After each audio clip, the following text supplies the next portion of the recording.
미국 정부 기관들이 북한과 관련해 규제 강화 조치와 제재 후속 조치를 잇따라 취했습니다.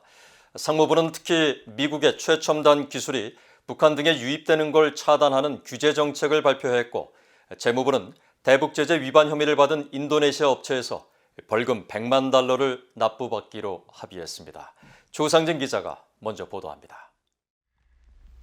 미국 상무부 산하 산업보안국은 14일 외국의 군사 정보기관이 운용하는 최종 단계 완성 제품에 유입되는 모든 미국산 기술과 미국 국민의 지원을 통제하는 새로운 규제를 오는 3월 16일부터 적용할 것이라고 발표했습니다.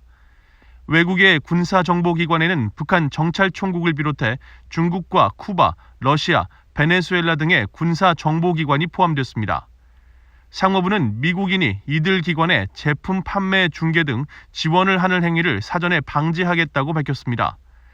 특히 중국과 러시아를 비롯해 북한 등 테러 지원국과 제재 대상국을 상대로 한 교역의 자격 요건을 강화하고 기존 군사 목적에만 적용되던 최종 사용 통제 제한품 범위를 모든 제품군으로 확대하겠다는 입장을 밝혔습니다. 미국 중앙정보국 CIA 경제분석관 등을 지낸 윌리엄 브라운 조지타운대 교수는 VOA에 이번 조치는 사실상 북한 등 적대 세력에 대한 최종 무기 제품 공급에 관여하는 3자 제재를 염두에 둔 것으로 평가했습니다.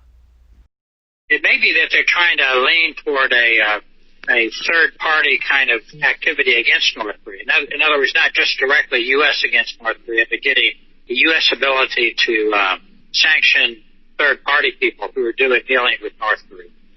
상무부는 또 지난해 5월 15일 도널드 트럼프 대통령이 내린 행정명령 13973호에 의거해 정보통신기술 서비스 보호를 위한 장관의 잠정 최종 규칙을 발동했습니다.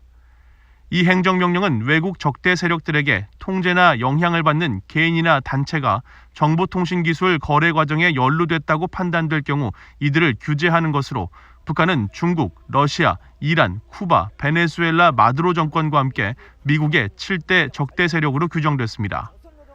미국 재무부 산하 해외자산 통제실도 14일 보도자료를 통해 대북 제재를 위반한 인도네시아 업체가 벌금을 납부하기로 한 사실을 발표했습니다.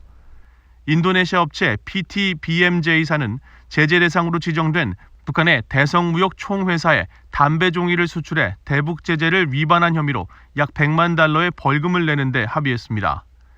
해당 업체는 담배 종이를 수출할 당시 처음에는 납품장부에 대성무역 총회사를 명시했지만 이후 북한 업체의 요구로 제3국에 있는 중개업체의 이름으로 바꿨으며 96만 달러 상당의 담배 종이 수출 대금을 달러 전용 은행 계좌를 통해 지난 2016년 3월부터 2018년 5월까지 28차례에 걸쳐 나눠 받은 것으로 드러났습니다.